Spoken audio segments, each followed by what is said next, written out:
morning, children. Good morning to one and all. I hope everyone are fine. Isn't it, children? Yes, children.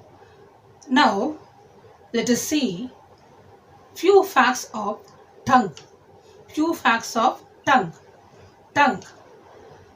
Tongue, we all know it's a muscular organ, but tongue is made out of 8 different muscles. Tongue is made out of 8 different muscles. Tongue, it is 3 inches long. The size of tongue is 3 inches long. And we usually say we have taste buds in our tongue, isn't it? But the taste buds present in the tongue are not visible to the naked eye. What we see that white and pink color structure is nothing but it's a hair-like growth called papillae. Hair-like growth called papillae. Yes, children. Now we'll move on into the main part of the lesson. Yes, children. Already the lesson has been started and the lesson name is Chapter 2 Microorganisms, Friend and Foe. It means the lesson is all about microbes and their behavior. Few microbes are friendly microbes and few are harmful microbes. So this lesson is all about microbes. To start with the lesson, actually the lesson is started as I told you. To just recall few points, you might have seen the types or the groups of microorganisms like bacteria, fungus, algae, isn't it? And then protozoa and then virus, isn't it? So these are the groups of microorganisms you might have seen. And then how they are useful to useful to human beings and totally their usefulness, isn't it? Yes, they are commercial use, medicinal purpose, they are used as vaccine, so on. And then harmful. The harmful microbes you might have seen, disease-causing micropathogens, isn't it?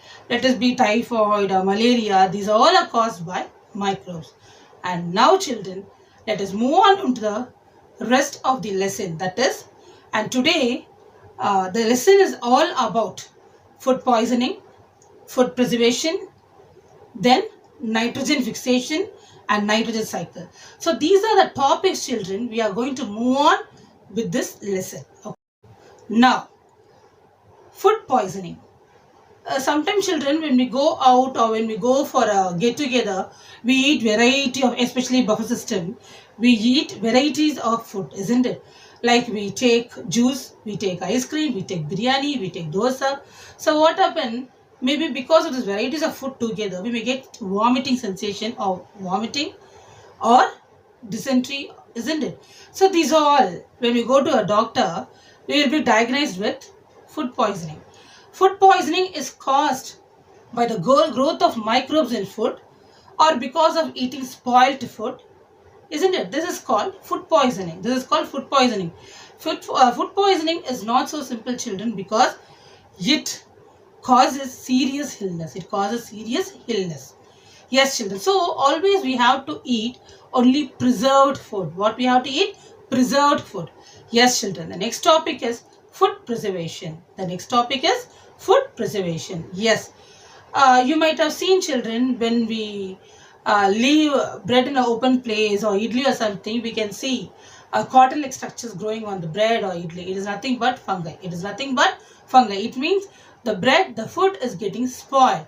So it means we have to preserve food so that the growth of microorganism is prevented, isn't it? Is prevented. So you might have seen, children, but see, I said when left over outside. For example, I am collecting I am collecting tomatoes. When I leave it aside, not in the fridge, outside, what happens? It gets rotten. But when my grandmother, even your grandmother, will make pickles, isn't it? That pickle will long last for months together. How it is possible? So that's what is going to be our next topic, children. Types of food preservation. Different methods of preserving food. First one, chemical method, children. The common chemical used is salt and sugar. We preserve food by using salt and sugar. And even some of the chemicals are also used. For example, sodium benzoate, sodium metabisulfate. These are used in jams and juices to preserve them. Next is sugar. Yes, as I told you, sugar. When we use sugar in our food, children, it just prevents moisture. It keeps the food dry. So the growth of microorganism will not be there. Obviously, the food is preserved. Same way, common salt. We use salt in case of pickles, isn't it? So when we add salt, you might have seen mangoes they used to cut. They used to add lot of salt to it, and they used to keep it in sun for weeks together. After few weeks, what happened? We get a black mango pieces. It is called pickle. It is one of the method, dehydration method. Dehydration is nothing but removal of water is called dehydration. Dehydration is nothing but removal of water is called dehydration. Next is heat and cold. We used to keep on boiling. For example, you may ask your mother, when we don't have fridges at our home, what we do is we used to boil a food. For example, morning sambar is prepared, afternoon we'll boil, again evening, because even milk also, isn't it? Because to preserve it, because in extreme hot and extreme cold, microbes will not grow. Microbes will not grow. And even, cold treatment, keeping it in the fridge. When we preserve food, that is when we preserve food in the fridge, the growth of microorganism is blocked or stopped. So the food won't get spoiled very soon. Isn't it, children? Yes. Next is oil and vinegar. Yes, we add a lot of oil to pickles and too many foods, isn't it? What is the reason behind it, oil and vinegar? Because to preserve food, all these items will avoid the growth of microbes in them. All these items will avoid the growth of microbes in them. It means it preserves food. Pasteurized milk can be consumed without boiling as it is free from harmful microbes. The milk is heated to about 70 degrees Celsius for 15 to 30 seconds and then suddenly chilled and stored. By doing so, it prevents the growth of microbes. This process was discovered by Louis Pasteur and it is called pasteurization. We will see storage and packing. When you go inside a supermarket, children, we see color packets, isn't it? And they all are tightly sealed. It is called airtight sealed. They all are tightly sealed to avoid the growth of microorganism. Or let it be dry fruits, or let it be spices, or let it be pulses or rice. They all are tightly packed. Even at a home, children, you might have seen your mother storing all pulses, cashews, badam in airtight containers. That containers are particularly called airtight containers. So it will not allow air to go inside the container so that microorganism will not grow on them. So these are the methods we have seen, children. That is chemical method, that is using salt, sugar and some chemicals.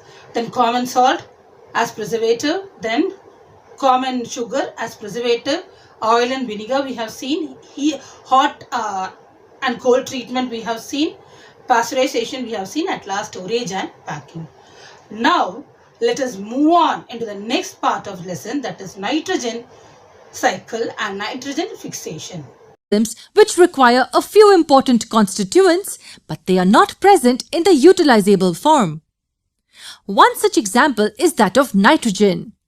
Yes, atmospheric nitrogen is extremely important for the proper functioning of cells. The main reason for that is that proteins are made up of amino acids, which are in turn made up of nitrogen molecules.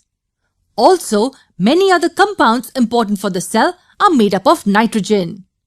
So, are we saying that nitrogen is required by all organisms? Of course, yes. But we can't really breathe nitrogen from the air. So, this problem will be fixed by the plants for us. Yes, they will synthesize compounds having nitrogen. And when we consume plants, the nitrogen will enter our body. Simple, isn't it? Actually not. Problem of nitrogen consumption by animals got solved. But what about the problem of nitrogen consumption by plants? Nitrogen is present in abundance in the atmosphere. However, the divalent molecule has a very strong triple bond shared between its atoms, and it's very difficult to break this bond. It requires extremely high amounts of energy. One instance occurring naturally is the lightning process, which helps break the two atoms apart. But that doesn't always help. So the problem still exists. Even plants cannot take in nitrogen directly from the air. So now who will solve this problem? We don't need to worry. Plants also seek the help of some other organisms, the microorganisms.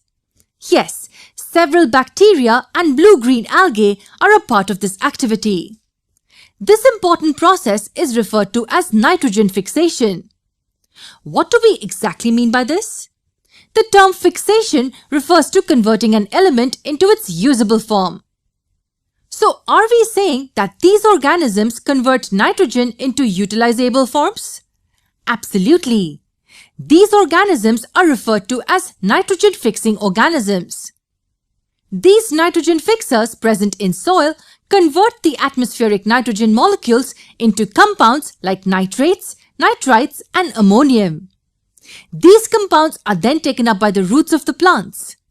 And then the plants uses these compounds to synthesize their own proteins. Consumption of these plants by animals and humans then gets the nitrogen into the animal kingdom. This is how the process of nitrogen fixation occurs. Let me quickly recap what we learned. Humans need nitrogen, but they can't take it directly from the atmosphere. Hence they get it from the plants. But even plants can't take it directly from the atmosphere. This is where the nitrogen-fixing organisms come into the picture. They convert the atmospheric nitrogen into consumable compounds for the plants.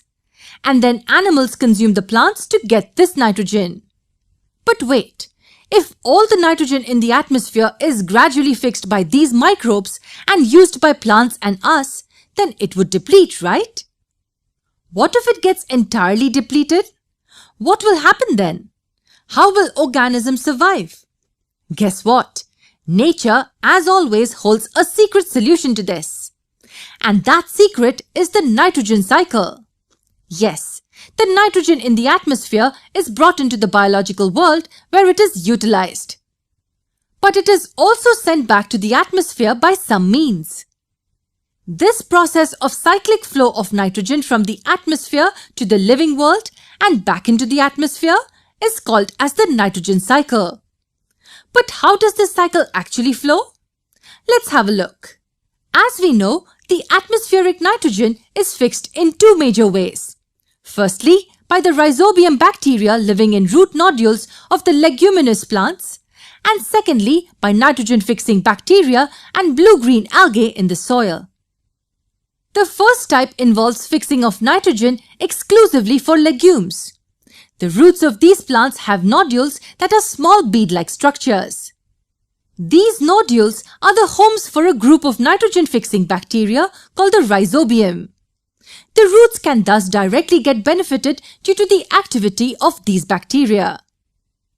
But what about the non-leguminous plants? We don't need to worry. We have the second method. The nitrogen-fixing bacteria in the soil and the blue-green algae help in converting the atmospheric nitrogen into usable compounds. These compounds will be absorbed by the plants and utilized further. Now, when animals consume these plants, the nitrogen enters their body. Now, how will the nitrogen get back into the atmosphere from here?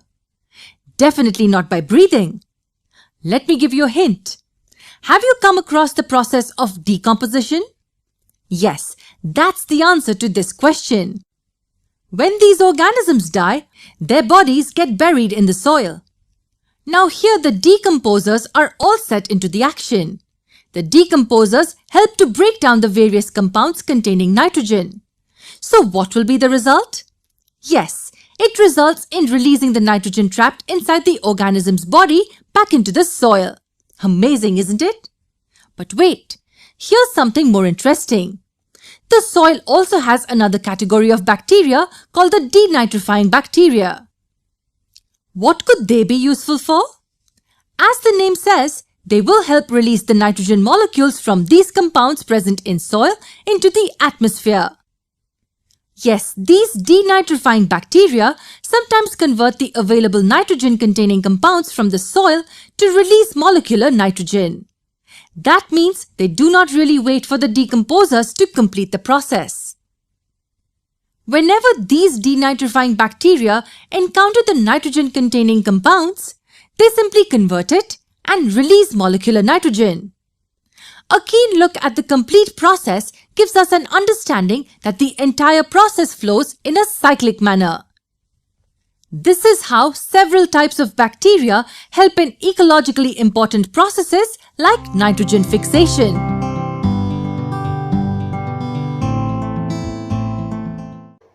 First, we'll move on with nitrogen fixation, children. This is not new to us because in chapter 1 crop production lesson, we have a method called crop rotation. Crop rotation, it means when farmers continuously cultivate crops in their field, the crops will lack in nutrient. That time, either they have to leave their field fallow. Fallow means they should not cultivate anything. But, due to this financial crisis, they cannot leave their land fallow, uncultivated. So, they have to grow something. That time, what they will do, they will use leguminous plants like peas.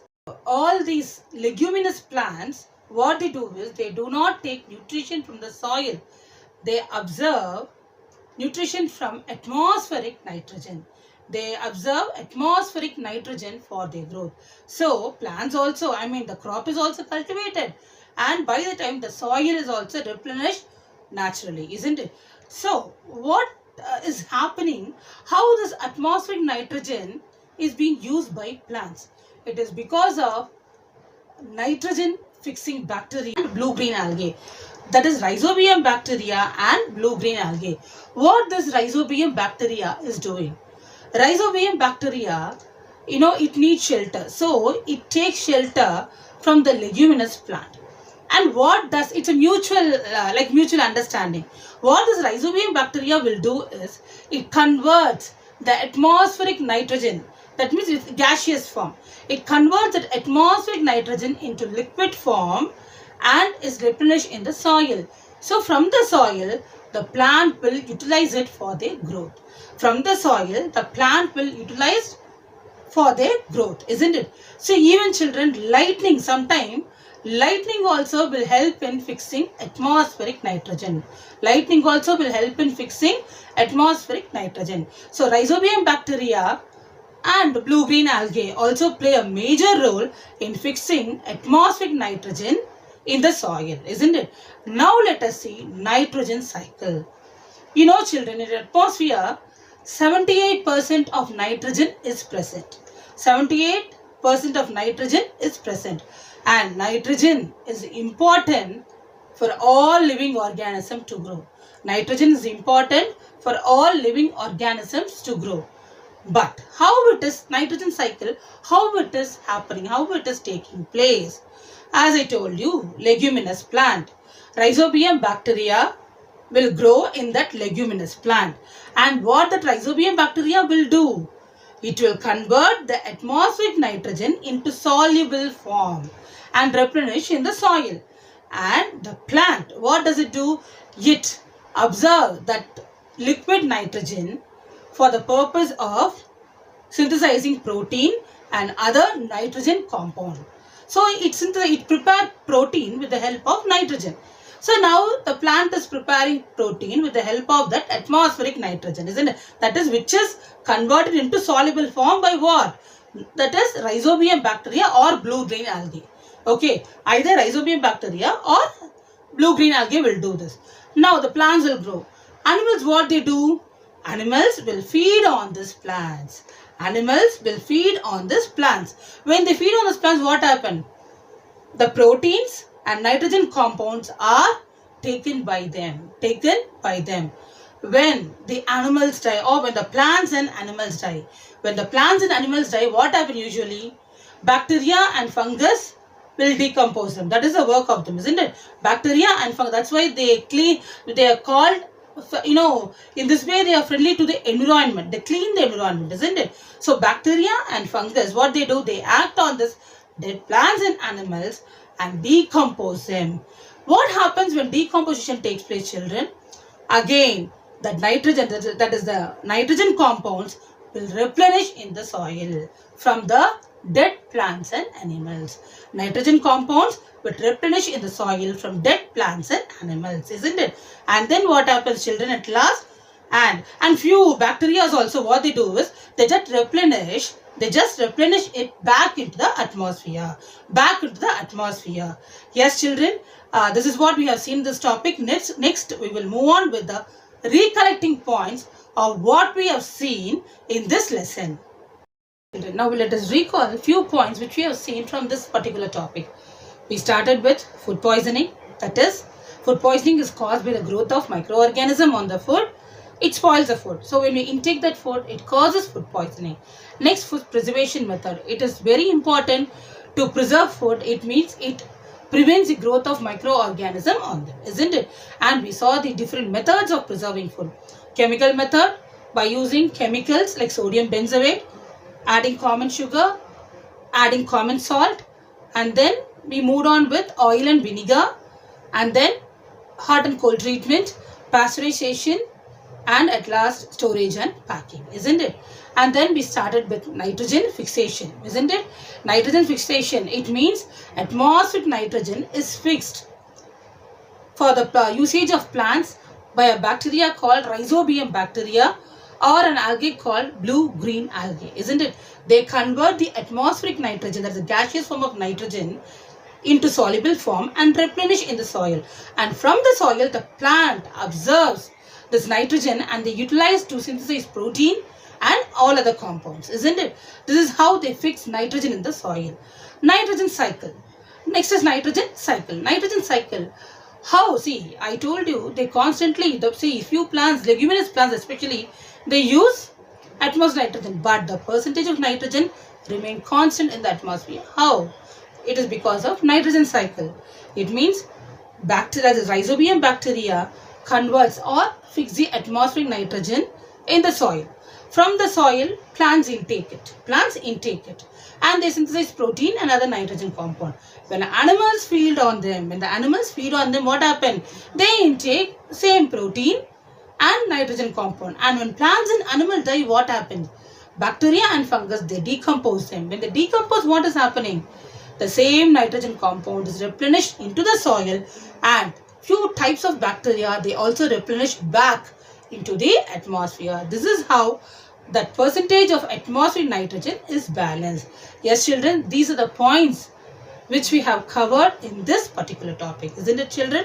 I hope you all understood, isn't it? Just go through and before writing the worksheet, children, please go through the video completely, refer the textbook and start completing your worksheet. Without going through the video, please don't start with your worksheet. As I told you in the last video also, children, because few answers may have hint in the video or sometimes direct answers also, isn't it? It is like going through a class. So please go through the video and then fill your worksheet. Yes, children, thank you. Have a good day.